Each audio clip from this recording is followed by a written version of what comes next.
pas très suffisant, surtout qu'il y avait quelques petites erreurs. Donc pour uniformiser vos informations, on a cette dernière séance de TD. Donc je vais vous présenter grosso modo ce qu'il y a à savoir et après on va faire un petit exo, enfin un grand exo où j'ai mis toutes les questions possibles sur les problèmes NP-Comp. Et quand on vous donne un exo, j'ai essayé de mettre toutes les questions possibles.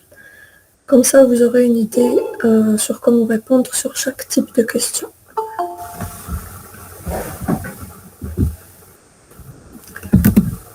Donc, voilà. Donc déjà, dans les méthodes, quand on vous donne un problème, il y a plusieurs méthodes de résolution. Là, il y a les méthodes exactes et il y a les méthodes approchées. Les méthodes exactes, on sait que au final, ça va nous donner, on aura la réponse à notre question. Les méthodes approchées, on n'aura pas forcément on n'aura pas forcément la solution exacte. On aura une solution approchée. C'est pour ça qu'on dit méthode approchée. Si on cherche à optimiser, à trouver la valeur optimale d'un certain algorithme, enfin, qui met les problèmes qu'on a vus, si on cherche à optimiser au maximum, on va peut-être pas trouver la solution la plus optimale, mais on va trouver quelque chose d'assez convenable. Une solution, par exemple, pour le voyageur du commerce, on cherche à minimiser la distance parcourue. On va peut-être pas trouver le chemin le plus court, mais on va trouver un chemin assez satisfaisant, pas trop long, quoi. Donc, là, ce qui vous est demandé, c'est de voir les méthodes exactes. Donc, vous n'êtes pas concerné par les méthodes approchées. Les méthodes exactes, ça concerne généralement les algorithmes utilisés, c'est Deep First Search et Breadth First Search, c'est-à-dire la recherche en profondeur et la recherche en largeur d'abord. C'est des choses que vous avez vues donc en résolution de problèmes et ça consiste à tester toutes les combinaisons possibles selon soit un ordre, donc en profondeur, soit en largeur. Et il y a pas mal d'entre vous qui ont présenté l'algorithme de backtracking. Backtracking, c'est une variante de profondeur d'abord, WIN. Dès qu'on trouve que la sous-solution ne satisfait pas les conditions, on s'arrête et on remonte à la possibilité juste avant, la combinaison de juste avant. Donc backtracking, c'est juste l'algorithme de profondeur d'abord auquel on rajoute une condition pour s'arrêter, pour ne pas développer toutes les combinaisons dans une branche où on sait d'ores et déjà que la solution ne sera pas valide. Mais ce n'est pas demandé de faire donc l'algorithme avec backtracking. Ce que vous devez savoir, c'est faire l'algorithme soit en profondeur d'abord, soit en largeur d'abord. Ensuite, pour les méthodes approchées, il y a ceux qui avaient présenté des méthodes avec heuristique, donc comme à étoile et greedy. Et il y a des méthodes heuristiques, ça c'est encore une autre manière de faire que vous allez voir dans le S2. Donc vous vous concentrez sur le parcours, les méthodes exactes, donc parcours en profondeur d'abord et parcours en largeur d'abord. Ensuite, il y a les types de problèmes. Il y a des problèmes de décision, c'est-à-dire qu'on vous donne une instance en entrée et la sortie, la réponse ça doit être oui ou non, vrai ou faux. Il y a les problèmes d'optimisation où en sortie vous donnez la solution la plus optimale, donc comme pour voyageurs de commerce, on va chercher la solution qui minimise la distance parcourue. La version problème de décision, le voyageur de commerce, ça serait est-ce qu'on peut traverser toutes les villes, c'est un cycle hamiltonien, donc parcourir toutes les villes une seule fois et revenir à celle du début, en parcourant moins d'une distance K. Donc la réponse, ça sera oui, c'est possible ou non. Le problème de dénombrement, ça veut dire qu'on va énumérer toutes les solutions possibles. Donc, qui m'a pour voyageur de commerce, on va donner tous les chemins possibles qui passent par toutes les villes et reviennent à celle du début, qu'elles soient optimales ou pas. Et le problème d'énumération, c'est donner le nombre de ces solutions-là. Donc, et encore une fois, on se concentre uniquement sur les problèmes de décision. C'est-à-dire qu'en entrée, je répète, on a une instance et en sortie, on va dire oui ou non, c'est faisable ou pas. Donc maintenant, il y a les notions de déterministe et non déterministe. Déterministe, ça veut dire qu'on a un seul enchaînement d'événements possibles. Quand on parcourt un tableau, où là, il n'y a pas d'autre manière de faire, il n'y a aucun choix à faire. C'est clair, on fait telle chose, ensuite telle chose, ensuite telle chose, il n'y a aucune possibilité d'avoir un choix à faire durant l'algorithme. Quand on parle de non-déterminisme, ça veut dire qu'il y a une multitude de combinaisons possibles, c'est-à-dire qu'à chaque étape, on va devoir faire un choix. Est-ce qu'on va prendre ça, ce chemin, ou ce chemin, ou ce chemin? Qui marque pour le voyageur du commerce, ça veut dire qu'au début, déjà, il faut choisir par quelle ville on va passer en premier. Après qu'on est passé à la première ville, on va choisir c'est quoi la prochaine ville. À chaque étape, on a plusieurs choix possibles. C'est là qu'on parle de non-déterminisme. Donc, les problèmes qui appartiennent à la classe P, on dit que c'est ceux dont la résolution est polynomiale déterministe. Donc, il y a un seul enchaînement possible des événements. Et la résolution dite polynomiale non déterministe, c'est-à-dire c'est les problèmes qui appartiennent à la classe NP, non déterministique, donc N, et polynomial P, donc NP. Donc on disait que le fait d'avoir à chaque fois un choix, ça nous donne une arborescence, et du coup le nombre de solutions est exponentiel. Donc ça dépend du nombre de possibilités qu'on a à chaque fois. Mais si à chaque étage on a uniquement 2 possibilités, c'est-à-dire le minimum possible 2 possibilités, ça nous donnera une complexité en haut de n de 2 puissance n. Parfois on a, qui n'a pas le problème du voyageur de commerce, ça sera le nombre de vies.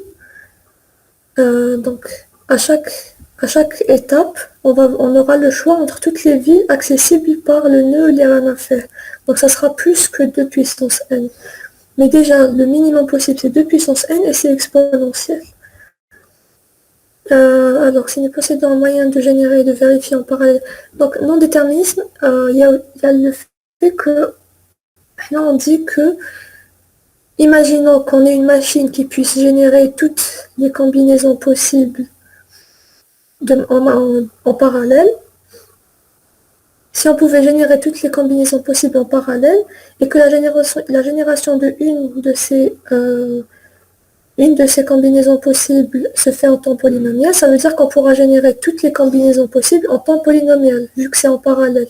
Donc, on pourrait régler ce problème de non-deterministic problem, donc polynomial, si on avait une super machine qui pouvait générer toutes ces combinaisons possibles en un temps polynomial, c'est-à-dire qui pourra de manière parallèle générer toutes les combinaisons et que chaque génération de combinaisons prenne un temps polynomial.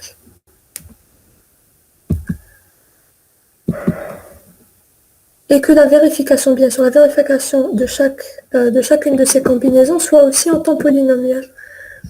Donc du coup, on n'aura pas besoin de faire un parcours en largeur d'abord ou en profondeur d'abord. On va générer toutes les combinaisons, les vérifier. Le tout, ça sera en temps polynomial. Et là, le problème de NP différent de P serait résolu. Mais ce n'est pas le cas. Il n'y a pas de machine de ce genre qui existe à ce jour-là. Donc maintenant, les classes de problèmes. On va aller de bas en haut, donc des problèmes les plus faciles aux plus difficiles. On dit qu'un problème, nous on considère uniquement les problèmes de décision, on a dit. Donc, dans la classe NP, déjà là on voit qu'on a la classe NP, elle regroupe 3 choses. Donc NP, P et NP complet. Déjà P, on va parler des problèmes de décision qui sont résolvables en temps polynomial. Donc les problèmes simples à chercher si A est le PGCD de B ou un truc comme ça. Donc si le PGCD de A est égal à 1 ou là, donc c'est un truc polynomial, c'est un problème, on va dire, simple. Ensuite, on a la classe des problèmes NP. Donc la classe des problèmes NP, c'est des problèmes de décision et dont la vérification se fait en temps polynomial. Les problèmes NP complets, on voit qu'ils sont inclus dans NP, donc ils sont inclus dans NP et ils sont inclus dans NP hard. Donc ils ont l'intersection des caractéristiques d'Aham. C'est-à-dire qu'on va prendre min NP le fait que c'est des problèmes de décision et le fait que la vérification est en temps polynomial. C'est ce que j'ai regroupé et flèche, ça veut dire ça c'est NP. Mais en plus de ça, il prend la caractéristique d'un NP hard qui dit que au moins que les problèmes NP comptés sont au moins aussi difficiles que tous les problèmes NP. Et ça, la dernière caractéristique, c'est une des caractéristiques de la classe des problèmes NP hard ou NP difficiles. Donc les problèmes NP difficiles, c'est les problèmes de décision ou d'optimisation, d'énumération, de dénombrement, n'importe, et que c'est des problèmes au moins aussi difficiles que tout problème NP. Donc quand on prend l'intersection c'est un problème de décision ou d'optimisation, ou etc. Et le fait que ça doit être un problème de décision NP complet, on va garder que l'élément commun. Ça veut dire qu'il faut que ce soit un problème de décision. On va garder la vérification qui doit se faire en temps polynomial et le fait que c'est un problème au moins aussi difficile que tout problème NP. Donc, petite précision, c'est qu'un problème X est au moins aussi difficile que tout problème NP. Ça veut dire que tout problème Y de NP peut être transformé en ce problème X via une réduction polynomiale. Ça veut dire que n'importe un problème qui est NP, je peux le transformer en le problème NP. Enfin, j'ai un problème X, je veux prouver qu'il est NP, ça veut dire que je peux prendre un problème Y quelconque qui est NP et je lui fais une réduction polynomiale vers problème X. Aussi, il faut savoir que, même si on se concentre juste sur les problèmes de décision, il faut savoir que résoudre un problème d'optimisation d'un problème X, ça implique la résolution du problème de décision Y. C'est-à-dire que quand on prend le problème du voyageur de commerce, le problème d'optimisation, c'est de trouver le chemin optimal, donc qui minimise la distance parcourue. Et la version problème de décision TRO, c'est de donner une distance K et de dire est-ce que on peut traverser toutes les villes et revenir à celle de départ en une distance inférieure ou égale à K. Donc le fait de donner le résultat du problème d'optimisation, donc de donner la distance minimale, on peut simplement la comparer avec la distance K qu'on nous a donnée fait le problème de décision et voir est-ce que la distance minimale elle est inférieure ou égale à K. Si c'est oui, ça veut dire que le problème de décision va retourner vrai. Oui, le problème est résolvable en parcourant une distance inférieure ou égale à K. Sinon, ça veut dire non, le problème de décision, la réponse, ça sera faux. Donc, ok, voilà. Donc maintenant, ce qu'on cherche là, le plus important, c'est de prouver qu'un problème donné, un problème X, est NP.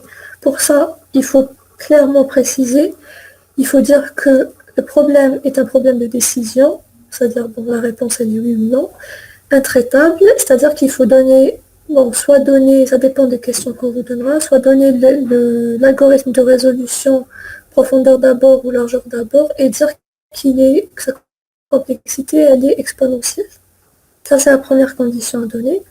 La deuxième, c'est de donner à l'IA, on ne vous la demande pas forcément Tanit, mais si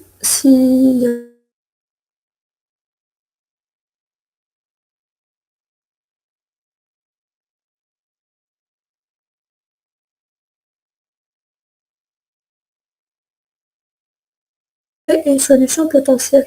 C'est ce que je vous disais, ça veut dire qu'il faut montrer que si on avait cette super machine qui pouvait générer toutes les solutions possibles de manière parallèle, il faut prouver que la génération se fait en temps polynomial, parce que si elle se fait en temps exponentiel, donc ça revient au même.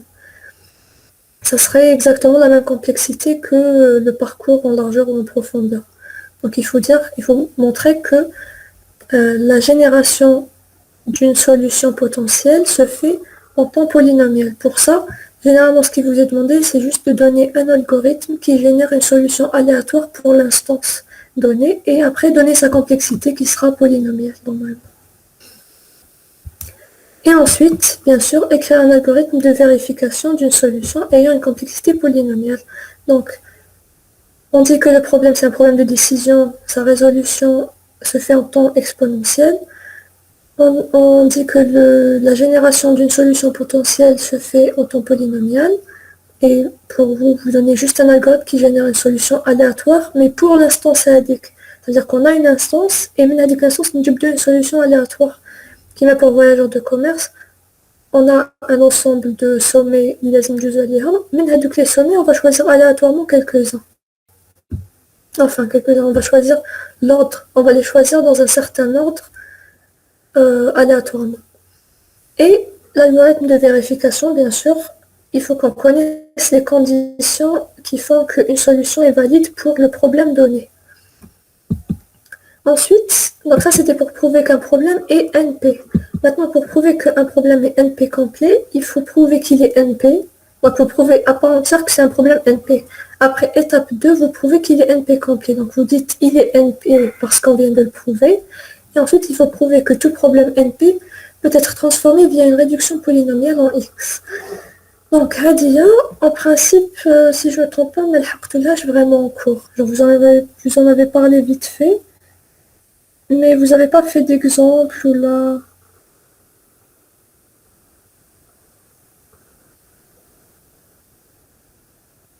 So, vous avez fait d'exemple ou pas about it?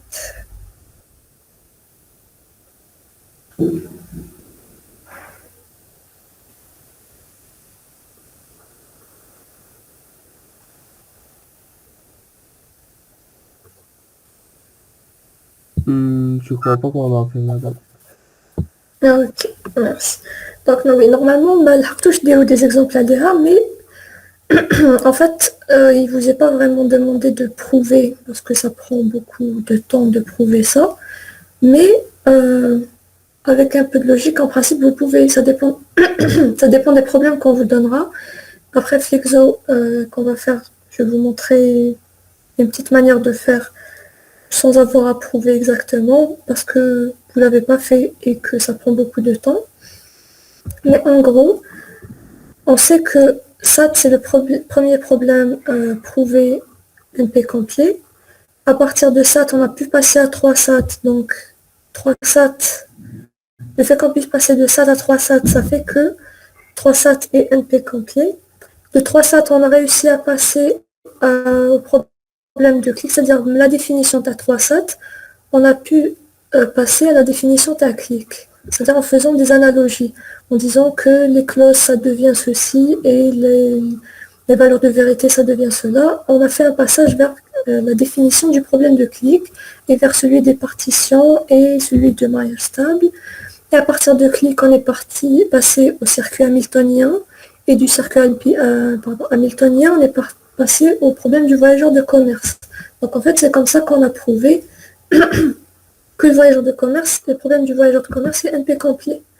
Donc, Thomas, ce que vous aurez à faire, si on vous demande de prouver qu'un problème est NP complet, donc vous prouvez qu'il est NP, et ensuite, vous essayez de penser à un problème similaire dont vous pouvez faire le passage, c'est-à-dire que vous dites, par exemple, on sait que le problème des circuits hamiltoniens est NP complet, et on sait que on peut passer du circuit hamiltonien au problème du voyageur de commerce, parce que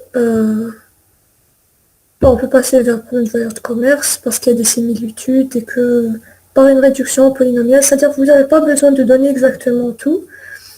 Donc il est NP complet. Donc voilà, c'est ce que je disais. Non, on sait que SAT est NP, c'est le premier problème pour le NP complet. On peut passer de SAT à 3 SAT, donc il est polynomial. En un temps polynomial. Donc on aura prouvé que 3 SAT est NP complet, etc. Donc c'est un enchaînement qui fait que chaque problème, le fait de passer d'un problème à un autre, sachant que le premier est NP complet, le deuxième sera NP complet. Donc maintenant quelques exemples, en principe avec les présentations vous en avez vu pas mal, mais bon, certains exemples pour avoir une idée globale.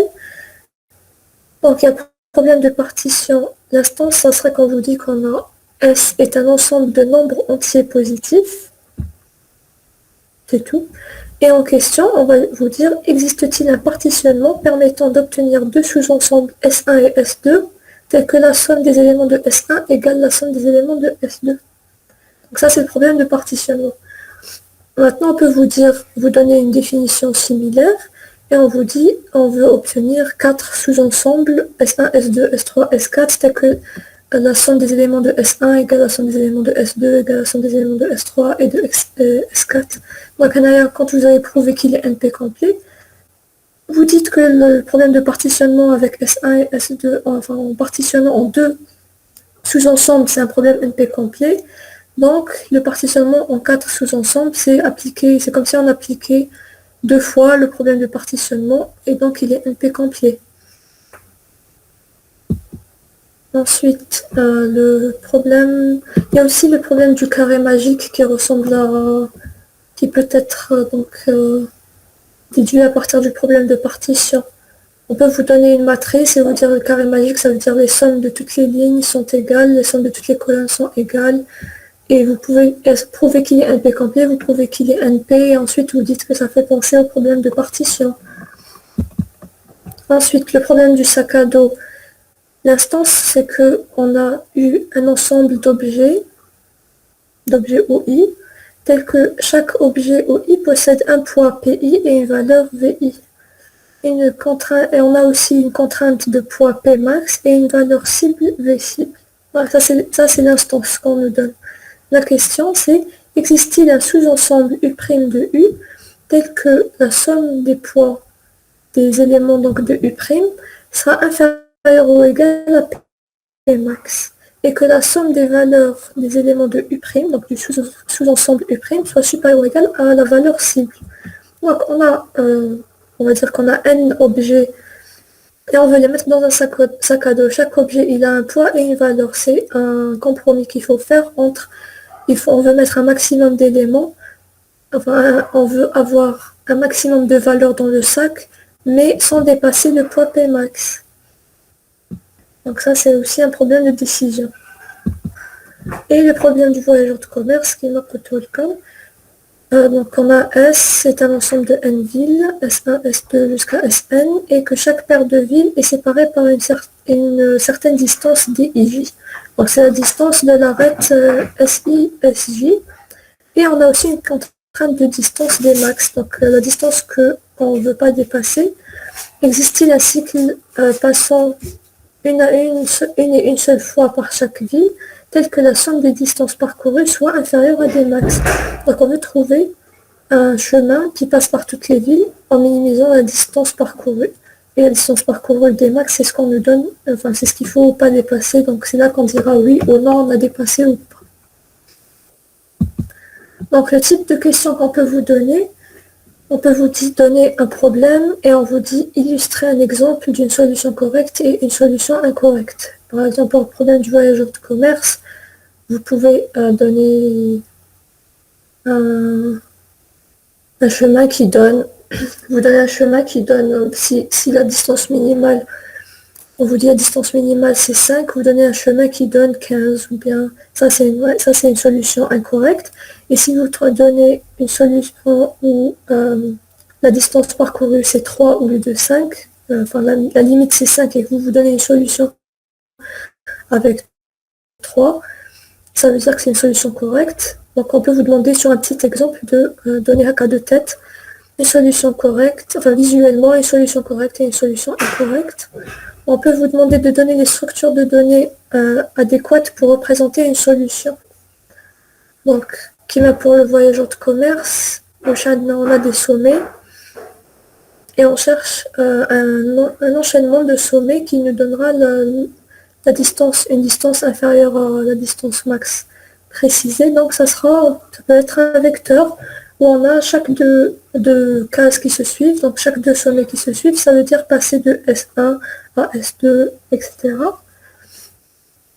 Ensuite, donner l'algorithme de résolution exacte. Là, vous connaissez normalement Delta résolution de problème, vous maîtrisez normalement l'algorithme de parcours en profondeur d'abord et en largeur d'abord, donc mais de préférence profondeur d'abord, je suppose. Bon, ça ne changera rien. Si à mettre l'exemple, vous allez voir que c'est juste, bon, vous savez ça, je suppose, c'est juste la gestion de la liste ouverte qui va changer. Soit ça sera une pile, soit ça sera une file.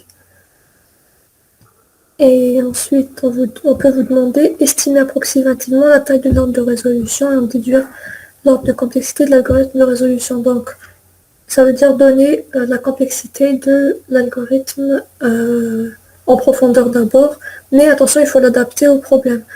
Qu'il m'a pour chaque, comment on appelle ça déjà?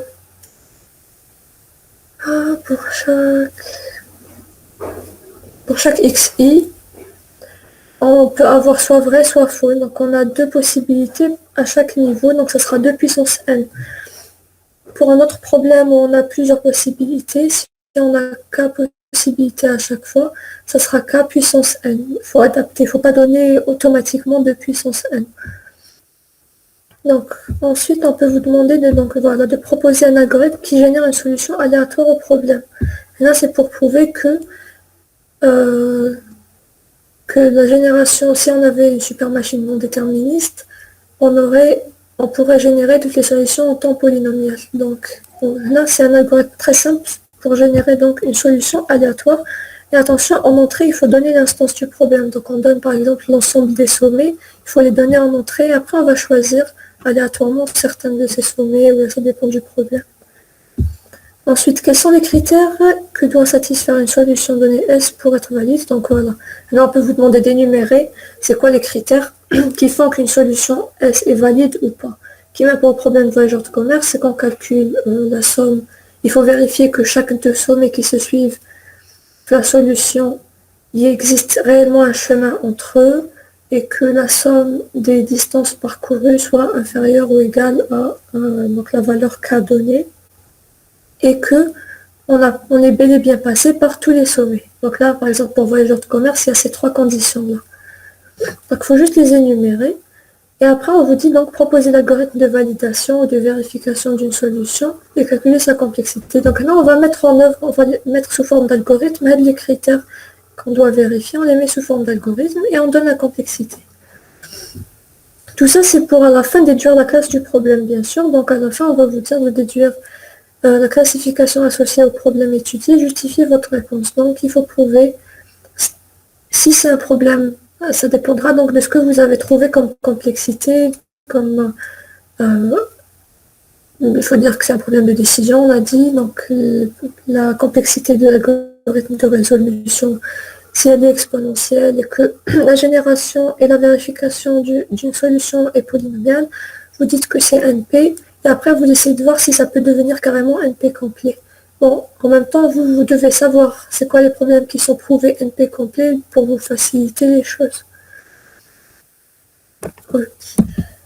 Donc on va passer à l'exercice.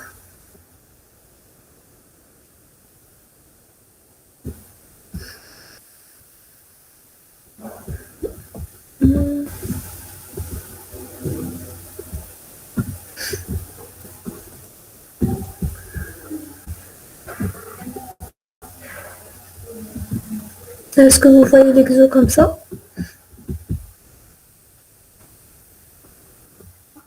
Ok, merci. Donc, je vous ai dit qu'on allait prendre un exemple, donc un problème. Là, ce sera le problème du coloriage. Et on va voir avec toutes les questions possibles.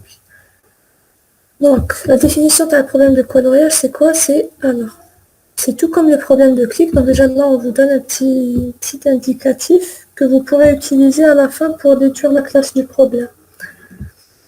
Alors, le problème de la coloriabilité d'un graphe a de nombreuses applications. Le problème d'affectation de fréquence. Alors, un graphe est K coloriable si on peut affecter à chaque sommet un nombre de 1 à K appelé couleur. Donc, la modélisation Tana, on va représenter une couleur par un nombre et tel que deux sommets adjacents n'ont pas la même couleur, n'ont pas le même nombre de couleurs, donc ça veut dire qu'ils n'auront pas le même chiffre, ce qui veut dire qu'ils n'auront pas la même couleur. Donc là, on va parler de nombre maintenant, au lieu de parler de couleur, juste par rapport à notre modélisation. Donc, considérez le problème de coloration de graphe ou PCG, décrit comme suit. On vous donne une instance et une question. L'instance, un graphe non orienté G, S c'est A ou S c'est l'ensemble des sommets, et A c'est donc l'ensemble des arêtes, ça veut dire que SI, SIJ, tel que les deux appartiennent à l'ensemble, et l'ensemble des arêtes, et K, voilà, donc on a l'ensemble de sommets, un ensemble d'arêtes, et on a K, un antinaturel. Et la question c'est G est-il K coloriable? Donc est-ce qu'on peut colorier ce graphe avec K couleurs? On nous donne un graphe exemple et on nous demande G est-il 2 coloriable? Donc est-ce qu'on peut avec 2 couleurs uniquement colorier ce graphe de manière à ce que 2 sommets adjacents n'aient pas la même couleur?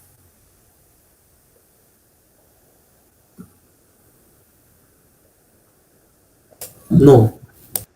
Voilà. Donc non, on ne peut pas parce que si on essayait, là, quand on vous pose cette question, ça veut dire que c'est vous visuellement, vous devez déduire. Donc vous devez essayer de voir si je donne par exemple à S1 une couleur, on va dire je donne la couleur bleue à S1, je donne la couleur verte à S3, S2, elle est reliée à S1, elle est reliée à S3. Je peux lui donner aucune des deux couleurs, donc déjà là on voit que c'est pas possible. Donc non, G n'est pas de coloriable, on a besoin au moins d'une troisième couleur déjà. Donc il faut dire non, la réponse c'est non, et après vous justifiez, bon, on ne peut pas utiliser juste deux couleurs pour colorier le graphe G. Est-ce que le graphe est 3 coloriable? Non. Ah bon? Si le graphe est 3 coloriable, avec 3 couleurs, on peut colorier ce graphe. Donc si on donne à S1 une couleur, on ne peut pas donner cette même couleur à S2, S2, S3 et S4, parce qu'ils sont reliés à S1. Par contre, S4, on peut lui donner la même couleur. Donc on peut donner à S1 et S4 une première couleur. Ensuite, S2, on lui donne donc une deuxième couleur à S2, et on ne pourra pas donner la même à S3 et S5. S3, on lui donne la troisième et dernière couleur. Elle n'est pas reliée à S5, donc on peut donner à S3 et S5 la même couleur. Donc c'est bon, on a colorié tout le graphe avec 3 couleurs uniquement. Donc oui, le graphe est 3 coloriable. Donc voilà, là on vous demande d'illustrer une solution correcte, un exemple d'une solution correcte et une solution incorrecte. Donc une solution correcte, c'est comme je vous disais, on a donné à S1 et S4 la même couleur, on va dire rouge, à S2 une couleur bleue et à S3 et S5 une couleur jaune. On voit que S1 et S4 ne sont pas reliés, donc ils peuvent avoir la même couleur. S3 et S5 ils ne sont pas reliés, donc ils peuvent avoir la même couleur. Et S2, il a la troisième couleur. Donc ça, c'est une solution correcte. Une solution incorrecte, vous faites en sorte d'avoir deux nœuds reliés qui maintenant S1, S2, vous leur donnez la même couleur, et le reste, vous donnez n'importe quelle couleur. Ça donnera de toute façon une solution incorrecte, parce que S1 et S2 sont liés par une arête, et ils ont la même couleur, donc c'est d'ores et déjà faux. Ensuite, donc la question qu'on vous donne aussi, c'est donner des structures de données adéquates pour représenter une solution. Des fois, on vous dit pour représenter une solution, ou bien on vous dit donner des structures de données nécessaires pour la résolution carrément. Donc, là, pour nous, une solution, ça sera quoi?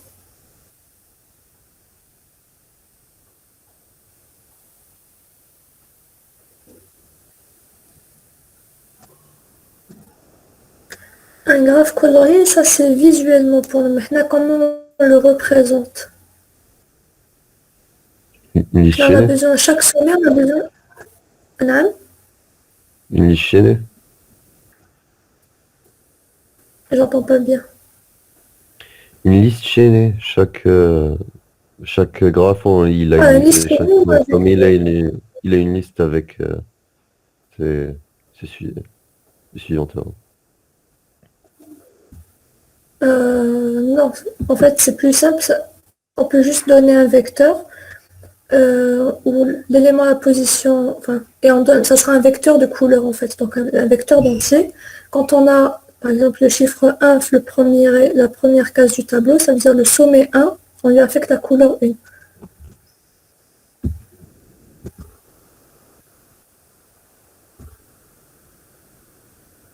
Donc, ce sera une solution. Une solution est un vecteur d'entier, tel qu'une couleur est codifiée par, donc on a dit les couleurs sont codifiées par des chiffres. Donc la couleur mise dans la case I représente la couleur du sommet I. Donc si on a un vecteur avec 1, 2, 3, ça veut dire le sommet 1 il aura la couleur. Enfin, si on avait un vecteur de 3, si on avait 3 sommets, on aura un vecteur de taille 3. Et si on avait partout la même couleur, si on donnait aux 3 sommets la même couleur, ça veut dire qu'on aurait 1, 1, 1. Un vecteur où il y a 1, 1 et 1. Est-ce que c'est clair, Naya?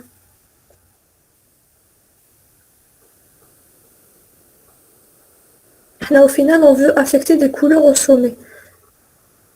Donc, il nous suffit d'avoir un vecteur de taille qui correspond au nombre de sommets. Et à chaque sommet, on va affecter donc une couleur.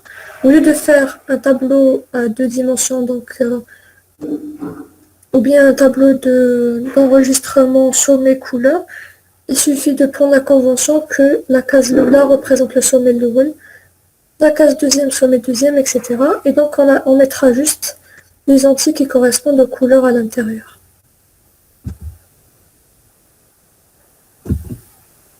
Donc après, ce qu'il y a, c'est qu'on vous demande aussi, il est préférable de parler aussi des infrastructures nécessaires à la résolution, même si on ne vous le demande pas. Donc des fois, on vous le demande explicitement, vous mettez tout ensemble, vous précisez ça c'est pour la solution, ça c'est pour ceci, ça c'est pour cela. Ou bien quand on vous demande juste pour la solution, vous dites voilà pour la solution c'est ça, et après vous pouvez dire voilà on aura aussi besoin de ça et ça pour la résolution.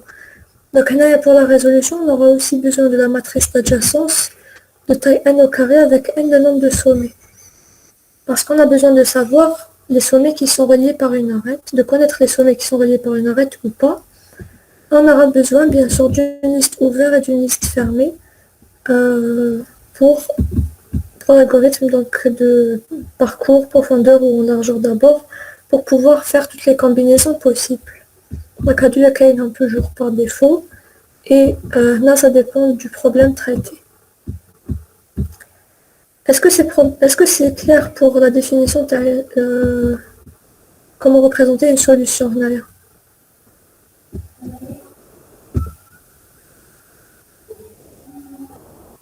Oui, madame. Oui. Ok, très bien, merci. Donc, après pour l'algorithme donc de résolution, là j'ai mis algorithme, j'ai mis DFS, même s'il suffit juste que je change ouvert radien en fil pour que ça devienne BFS. Donc en entrée, bien sûr, on a un tableau d'entiers, donc ça sera nos sommets. Et on a une matrice d'adjacence des sommets, donc de taille n fois n. Si entre deux sommets i et j, il y a une arête, donc dans matrice d'adjacence ij, la valeur ce sera 1. Sinon c'est 0, ça veut dire qu'ils ne sont pas reliés. Et on a k l'entier, c'est-à-dire le nombre de couleurs qu'on ne veut pas dépasser. Et en sortie, on aura vrai ou faux. Ça c'est très important. Si vous définissez mal ça, ça veut dire que même si c'est par erreur, mais ça voudra dire déjà, rien qu'en voyant votre solution, que moi, comme je fais. Donc si vous définissez déjà bien ça, ça pousse à dire la suite. Bon, là les variables, bien sûr, on aura besoin de ouvert et fermé. Dans le courant, c'est pour le parcours, bien sûr. Donc au début, on crée le nœud racine. On insère dans ouvert, parce qu'on va commencer par le traiter roux.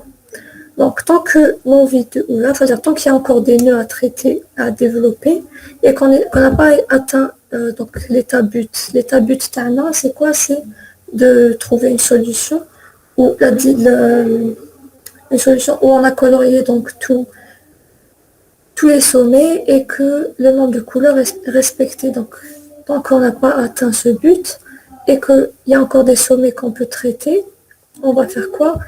On va prendre un élément de ouvert, on va le dépiler dans ce cas-là, et on va choisir aléatoirement un sommet à colorer sans remise. Donc, on a un ensemble de sommets, on ne va pas les remettre à l'intérieur. Une fois qu'on a choisi Wahed, c'est bon. On ne peut pas le rechoisir une deuxième fois, on ne peut pas le recolorer. Et ensuite, donc pour i de 1 à k c'est le nombre de couleurs Tana, on va faire donc toutes les possibilités. On va donc créer l'arbre Tana, on va créer toutes les branches possibles pour être le sommet, donc toutes les couleurs possibles pour être le sommet. On crée un nœud fils clé reçoit k, donc on affecte la couleur k, sachant KI.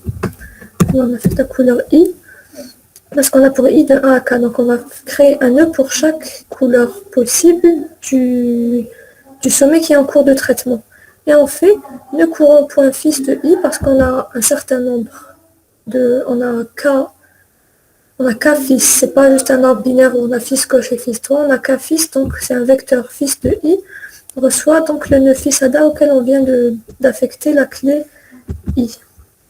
Et on insère le nœud dans ouvert parce que on va devoir les traiter après pour faire la suite. Pour choisir encore à chaque fois un nouveau sommet à colorer et on fera la même chose jusqu'à colorer tous les sommets. Une fois qu'on a traité un nœud, on l'insère dans fermé. Ça veut dire que c'est bon, on a fini de le traiter. Et à la fin, on va vérifier si l'état but est atteint, on retourne vrai, sinon on retourne faux. Ça veut dire qu'il n'y a pas de solution. Donc là, juste pour vous illustrer un peu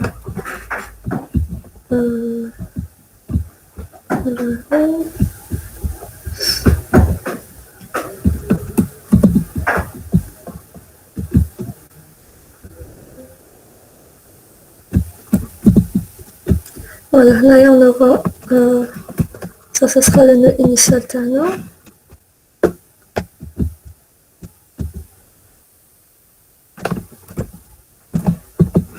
Ça sera nil, donc on initialise, on a dit notre premier nœud.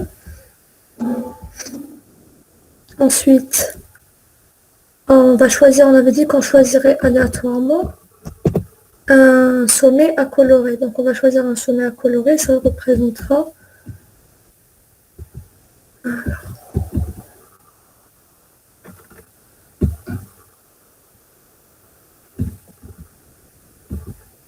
donc on va choisir gamma S1.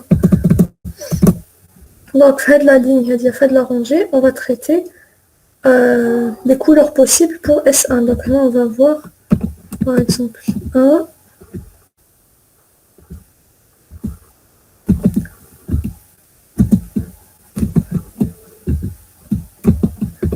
2 jusqu'à K. Donc pour S1, on va faire toutes les possibilités. 1, 2, 3 jusqu'à K. Ce sera les couleurs possibles de S1. Ensuite, on va passer à un autre sommet, gamma S3. S3 kiff kiff. On va garder Kimanaya. Bon, parcours en profondeur d'abord, ça serait plutôt ça. Voilà. On va garder la valeur 1, la couleur 1 pour S1. Et on va laisser toutes les combiner, toutes les possibilités pour le nœud S3. Ça sera 1.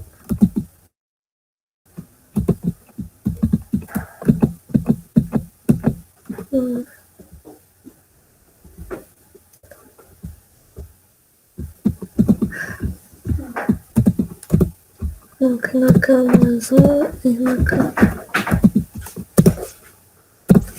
Etc. Donc après S3, on va choisir un autre nœud aléatoirement. S2 et on va lui affecter aussi les couleurs possibles. Et donc un enchaînement, c'est-à-dire que quand on va prendre un enchaînement du début jusqu'à la fin, ça nous donnera une solution possible, une solution potentielle. C'est-à-dire qu'on aura S1 il a couleur 1, S3 il a la couleur 1, S2 il a la couleur KDA. Donc un chemin mène la racine à la feuille, ça nous donnera une coloration possible du graphe. Donc c'est ce qu'on fait là, c'est qu'à chaque fois, on va générer les kaolas.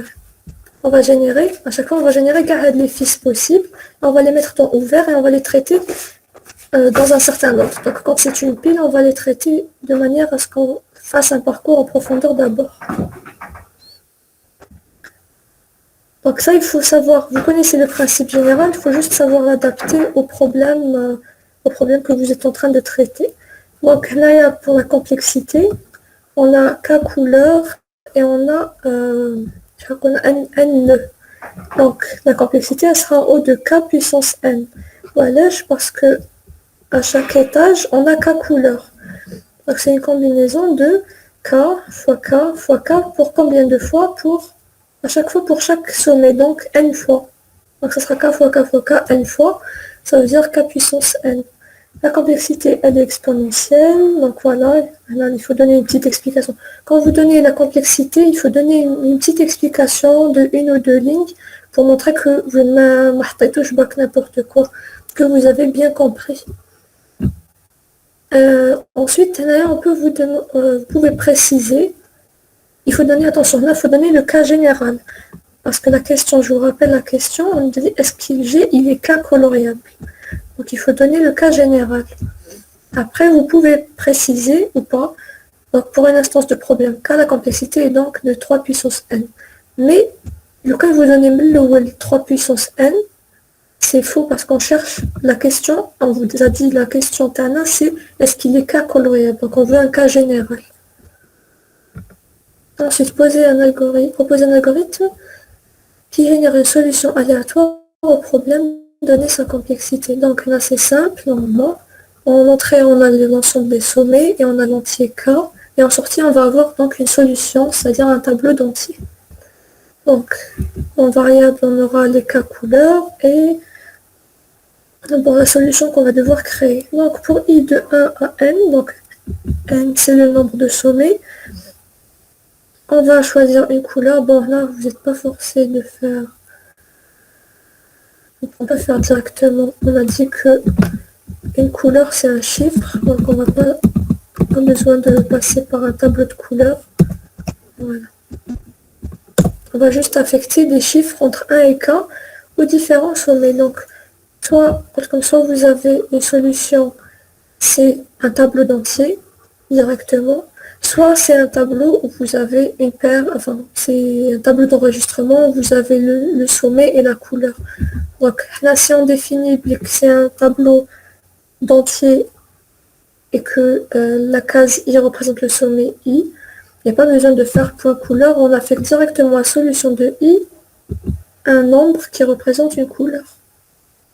Donc généralement l'algorithme pour générer une solution aléatoire il est très simple. Et la complexité Tao, on voit qu'on fait une boucle pour de 1 à n, et c'est tout, donc elle est polynomiale au de n. Voilà. Car pour chaque sommet, nous générons une couleur aléatoire, l'algorithme possède une seule boucle.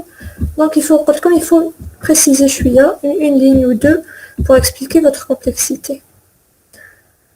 Ensuite, quels sont les critères que doit satisfaire une solution donnée pour être valide? Donc là, c'est des points clair, net et précis.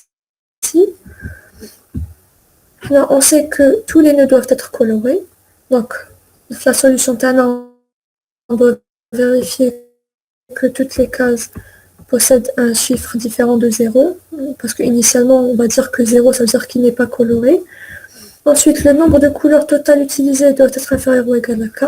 Et aucune paire de sommets adjacentes ne doit avoir la même couleur. Donc on va utiliser la matrice d'adjacence pour vérifier les sommets 2 à 2, s'ils sont adjacents, il faut vérifier qu'ils n'ont pas la même couleur.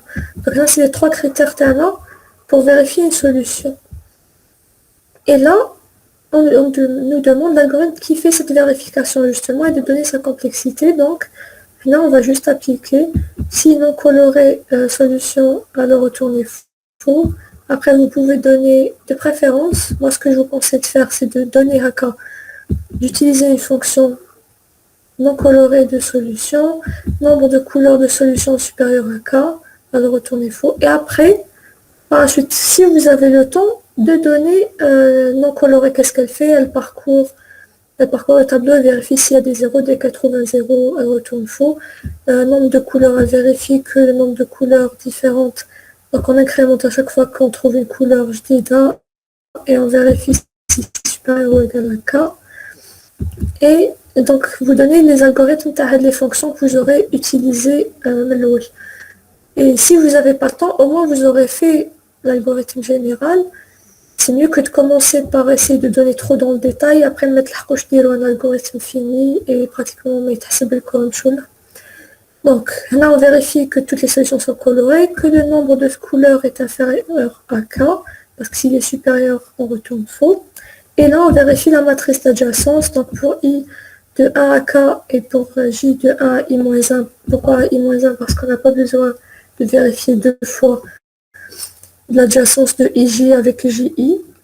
Donc, si matrice d'adjacence de IJ égale à 1, ça veut dire s'il y a une arête entre le sommet I et le sommet J, et que la solution de I égale à la solution de J, c'est-à-dire qu'ils ont la même couleur, alors retourner faux, et on continue de parcourir. Si on sort de là, et qu'on n'a pas retourné faux, ça veut dire que la solution est vraie. Donc, la complexité, elle est polynomiale en n au carré. N au carré ou à l'âge, parce que bon, Hadia elle est en n, Hadia elle est en n, et Hadia elle est... Voilà, Hadia c'est deux boucles imbriquées.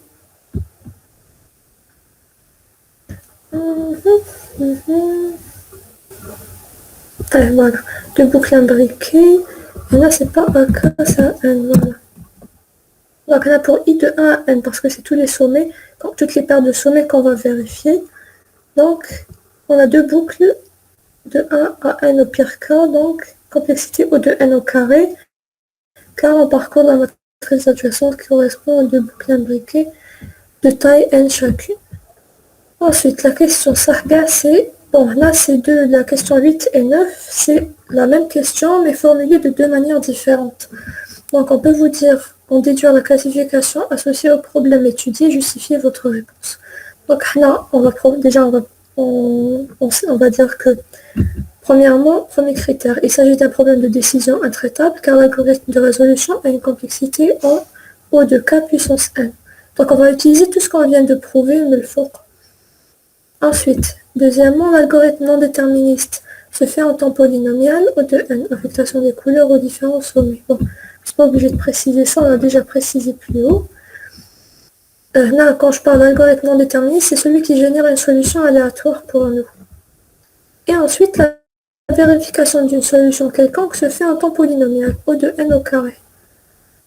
D'après ces trois choses-là, qui mèchent dans les slides, ça prouve que le problème de k coloriage est un problème NP. Ensuite, des fois, on va s'arrêter juste là à prouver qu'il est NP. Et des fois, quand on sait qu'il est NP complet ou bien quand on pense à une analogie avec un problème NP complet, on prouve qu'il est NP complet aussi. Non, ce qu'il y a, c'est que dès le début, on a parlé du problème de clic. Si vous vous rappelez, parce que comme c'est intéressant ça. On a tout comme le problème de clic. C'était une façon de vous aider pour faire l'analogie. Donc là, on peut dire qu'on remarque qu'il est facile de passer du problème de clic tel que connaître la taille, de passer du problème de clic coloriage. Voilà. Problème de coloriage tel que connaître la taille de la clique maximale d'un graphe permet de connaître le nombre minimum de couleurs nécessaires au coloriage. Donc une clique, ça veut dire un ensemble de sommets qui sont tous reliés entre eux.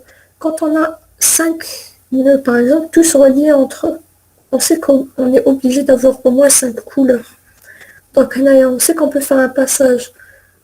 Le fait de connaître la clique maximale, on peut savoir le nombre minimum de couleurs dont on aura besoin sur notre graphe. Donc on peut faire, d'après les deux définitions qu'on connaît, on peut faire un passage, on peut dire qu'on peut déduire la réponse à un problème de coloriage à partir du problème de clic. Donc, en 2 lignes et demie, on peut l'expliquer et dire le problème de clic est NP complet car on le sait, et vous êtes censé le savoir. On peut faire une réduction du problème de clic au problème de k coloriage, donc le problème de k coloriage est NP complet. Donc ça c'est la première manière de formuler la question. La deuxième, c'est qu'on peut carrément vous dire, connaissant que le problème de la couverture des sommets est NP complet, montrer que le problème de coloriabilité est NP complet. Donc, bien sûr, on prouve d'abord qu'il est NP, comme on a fait là, bon, j'ai juste répété, parce que là, on est juste ici. Ensuite, bon, là, généralement, ça veut dire qu'il faut faire la preuve, sauf que tout le monde marque tout hash, donc, vous vous contentez de dire que le problème de couverture des sommets est NP complet et il est possible de faire une réduction, mène le problème de couverture vers le problème de coloriage, donc, K coloriage est NP complet. Le problème de couverture des sommets, est-ce que vous savez c'est quoi?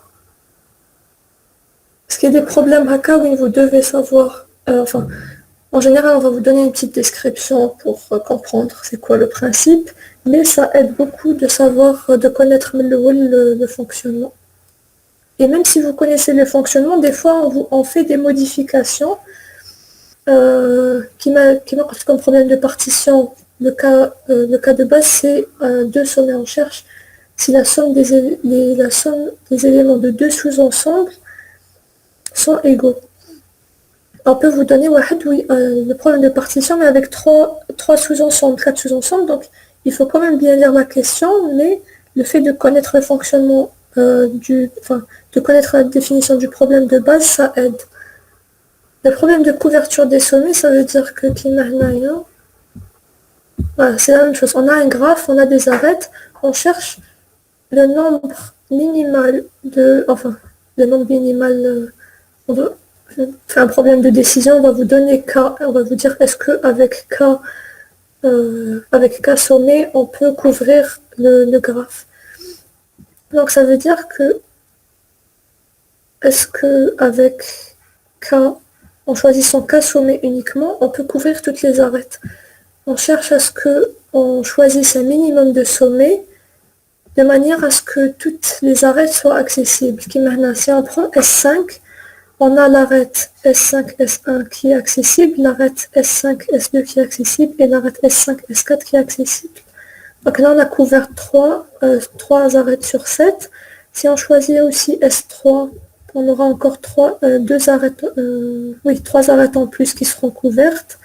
Et si on rajoute S1 ou la S2, on aura la dernière arête S1, S2 qui sera couverte.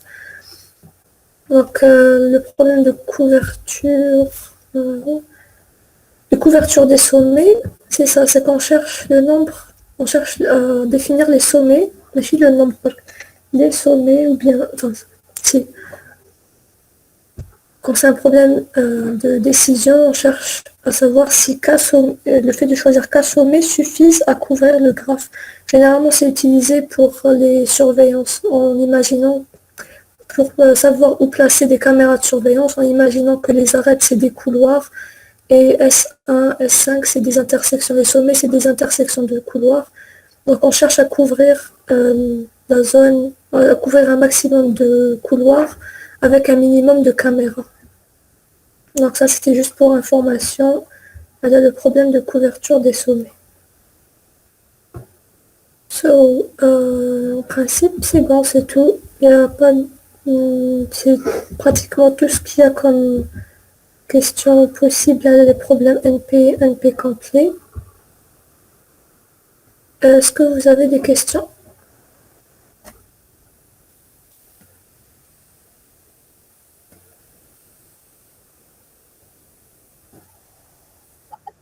Yes.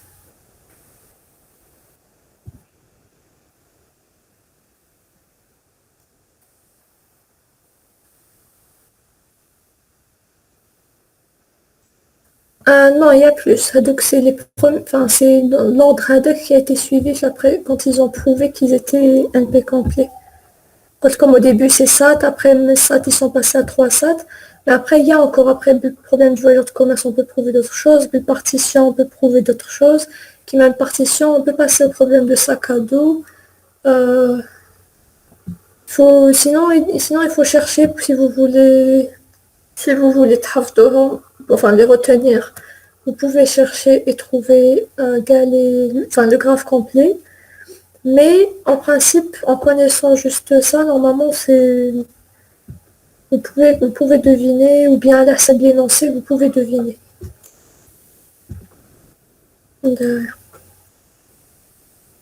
Par rapport les cas Covid, les marchés jouent l'examen. Le truc, c'est que ceux qui sont positifs, je dis bien ceux qui sont positifs au Covid, لازم يبعثوا justificatif à Madame Dalias, et un justificatif fiable, parce que كاين déjà entre les M1 et les M2, etc., et les autres sections, كاين des fois où ils battent des justificatifs, donc avec le certificat comme quoi positif, qui paraît louche. Donc, il faut envoyer quelque chose de fiable, de bien scanner, et de préférence avec l'ordonnance du médecin ou là. Et dans ce cas, il faut donc envoyer à Madame Dalias Machilia. parce que هي la responsable تاع l'examen. Sinon, qu'est-ce que je voulais dire?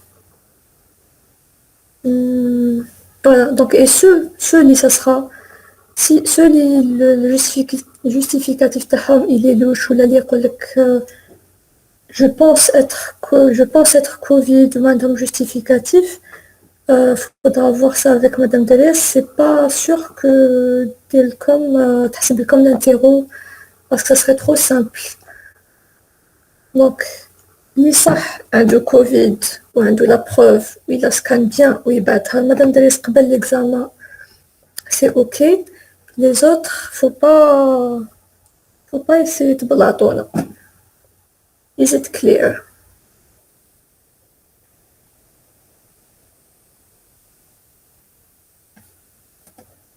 Oui, c'est clair. Ok, ça. Ok, alors c'était officiellement le dernier TD maintenant. So, c'était un plaisir et bon courage pour vos examens. Merci, madame. Merci.